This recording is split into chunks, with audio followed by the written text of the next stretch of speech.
Matayang sale nila. Result na sabi makasale nila. Pachadi.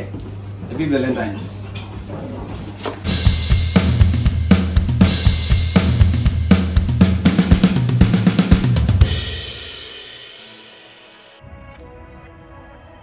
Ito na may tayo ko. Si Haidari siya na makusa ko ito. Kasi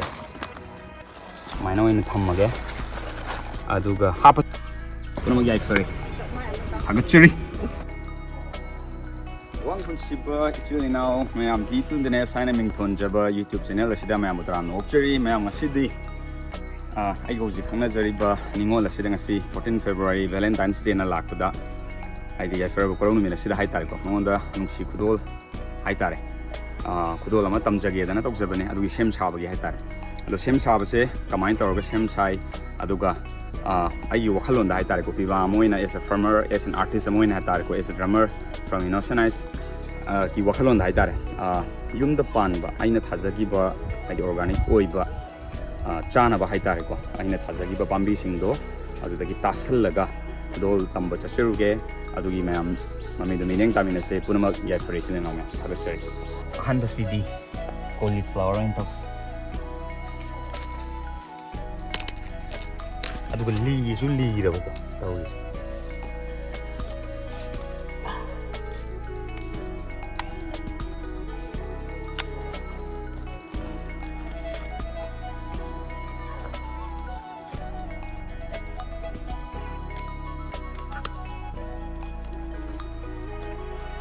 okay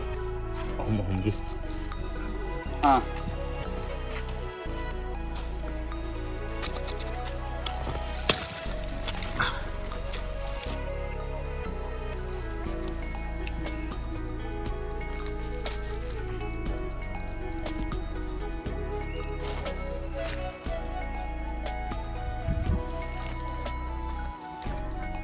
Lani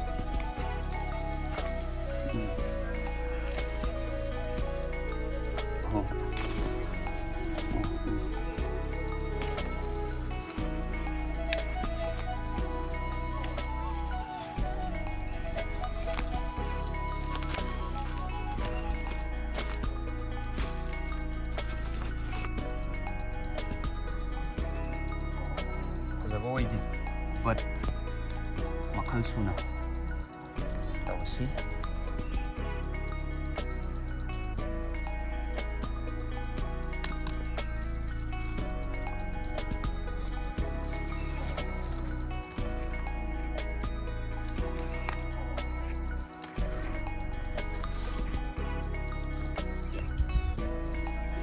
Oi sang maku sabi ni ko sina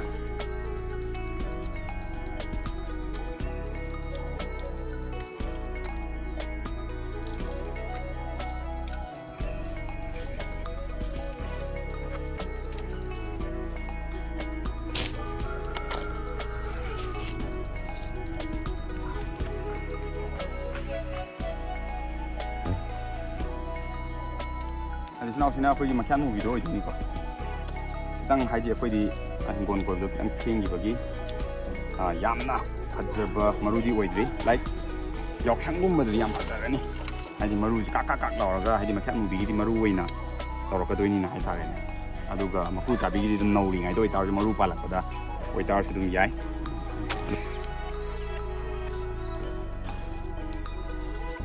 ko sa Ronaldo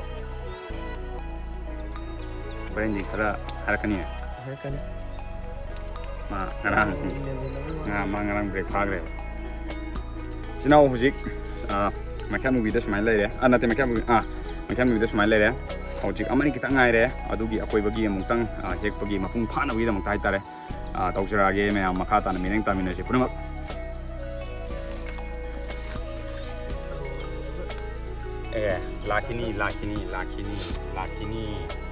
lakini alu kan sige daro ge lakini adu matam so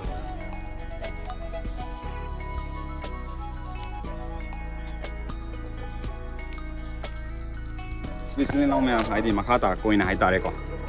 haidi department da sang doinina magi senior or ozale matam leram tar di pibase surprise ina pidu se farta doine aduna daw yeng doine so haidi phone budi tawrani saina tholakpa yabro patra do ado aroiba haitare hojik aina heksaga dawribase kharadi he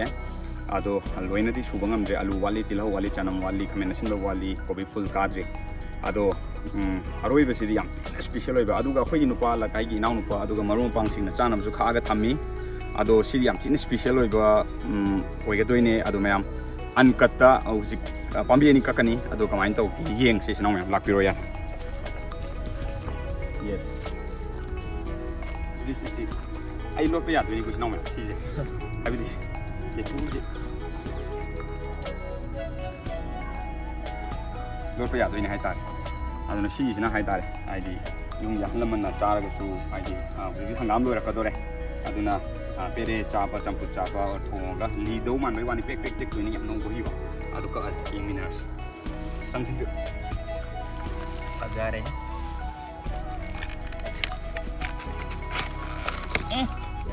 okay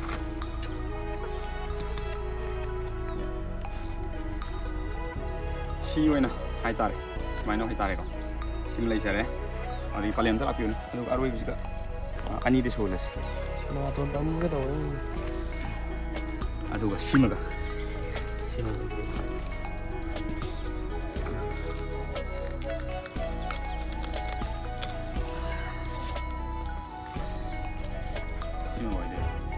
aduna object se pot sai huji hekhiba mayam do tasalaga kai kai yaura ke habu apun boina yengminar se adu mayam makha tabadi mu gi department da chatlaga piru bagi mami do mo apsara ge punamak agachari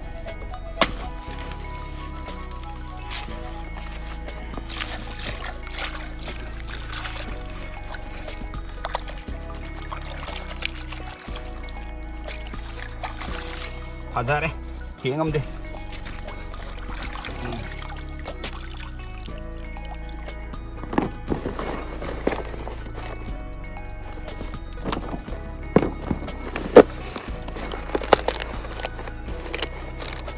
okay adudi hapsan bai mami do yemina si sino me kobi maru ka bije mana heta hapas samdre sam thodi no ai tren as hazare yes makata ba pisam biro git with traffic ke pisalo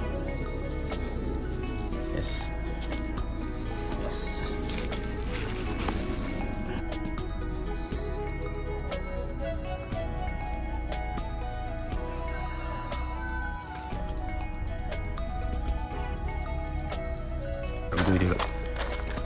yes thagachari adu is now shina market movie do jaba haji maru changa da mari wali mars ko madadi fajadoine adoi taraga su hai tai sahi ahanba aduna sumana desert aduga konjel khatang taram lani silna maya na sai pere do sumaina thamsage sumaina oina thammage aduga hapa chandre sin aduga si hangam pere sin sumaina matai da sumaina hapage aduga si hato aduga lore pasina broccoli ne kobi thamche ne full di mapung habu wale dan si hapaga pun boy do ai da ya ro dan dong man de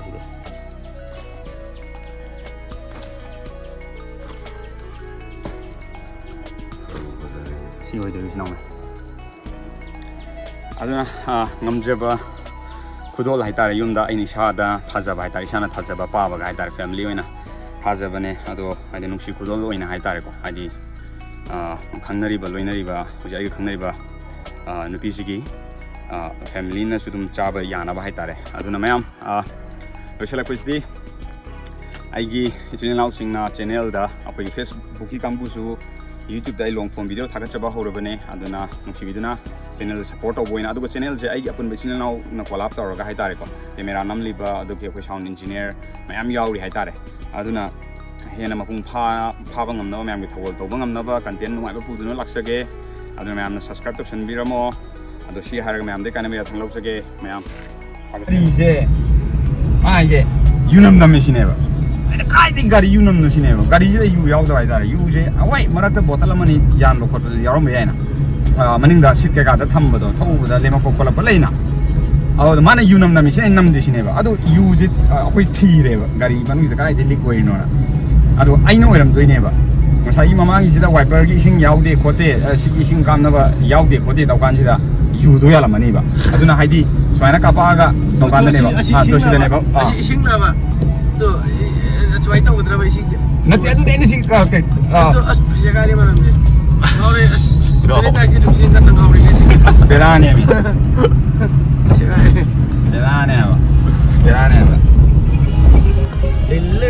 nillare emyugi shangaida kya minute kya ba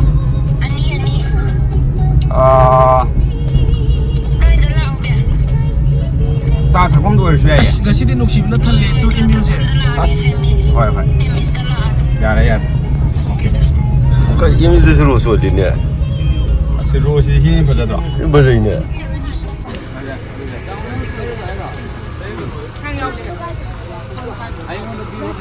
cao hơn rồi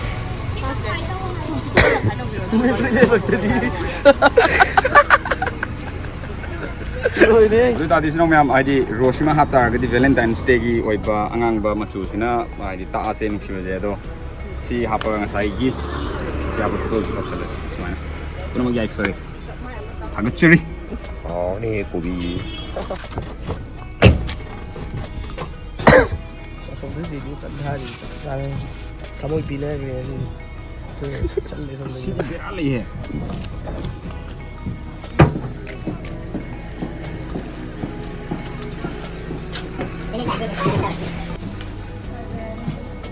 si đi chơi à gì anh nghe gì rồi Ado roso ono double. The beer. Adi Karman Museum never. But anyway, happy Valentine's Day. Put them out. Yeah, free.